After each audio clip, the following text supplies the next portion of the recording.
റിഫ. കോഴിക്കോട് ജില്ലയിലെ ഫറൂഖ് തുമ്പപ്പാടം സ്കൂളിലെ 6ാം ക്ലാസ് വിദ്യാർത്ഥി. കോഴിക്കോട് ജില്ലാ വിദ്യാഭ്യാസ വകുപ്പും പ്രൊഫസർ ശോഭീന്ദ്രൻ ഫൗണ്ടേഷനും ചേർന്ന് നിറം സീറോ വേസ്റ്റ് മാനേജ്മെന്റിന്റെ സഹകരണത്തോടെ ഹരിതഭവന പദ്ധതി നടപ്പിലാക്കുന്ന വിവരം നിങ്ങൾ എല്ലാവരും അറിഞ്ഞിരിക്കുമല്ലോ. മാലിന്യ സംസ്കരണം, ജലസംരക്ഷണം, ഊർജ സംരക്ഷണം, ഭക്ഷ്യസുരക്ഷ തുടങ്ങിയ മേഖലകൾ സ്വയം പര്യാപ്തമായ ഘടകങ്ങളാക്കി നമ്മുടെ വീടുകളെ മാറ്റുന്ന പദ്ധതിയാണിത്. അധ്യാപകരുടെയും വിദ്യാർത്ഥികളുടെയും വീടുകൾ ഹരിത ഭവനങ്ങളായും വിദ്യാലയങ്ങൾ ഹരിത വിദ്യാലയങ്ങളായും മാറ്റുകയാണ് ചെയ്യുന്നത്. ഇതിന്റെ ഭാഗമായി വീടുകളിൽ 3 പെട്ടികൾ വെക്കണം.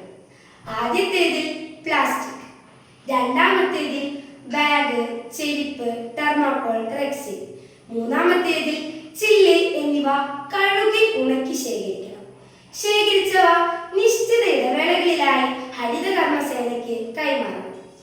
പെട്ടികൾ വെച്ചതിന്റെ ഫോട്ടോയും ഹരിതകർമ്മസേനയ്ക്ക് മാലിന്യങ്ങൾ കൈമാറിയതിന്റെ റെസീറ്റ് സ്കാൻ ചെയ്തതും ഹരിതഭവനത്തിനായി രൂപീകരിച്ച വാട്സാപ്പ് ഗ്രൂപ്പിൽ ഷെയർ ചെയ്യണം.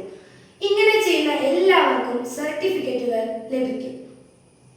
മാലിന്യം കൊണ്ട് പൊറുതിമുട്ടുന്ന ഒരു നാടിനെ രക്ഷയാകാൻ നമ്മുടെ ഗുരുക്കന്മാരും സഹപാഠികളും ചേർന്ന് നടത്തുന്ന ഈ യജ്ഞത്തിൽ എല്ലാവരും പങ്കാളികളാകണമെന്ന് ഞാൻ സ്നേഹപൂർവ്വം അപേക്ഷിക്കുന്നു. നന്ദി.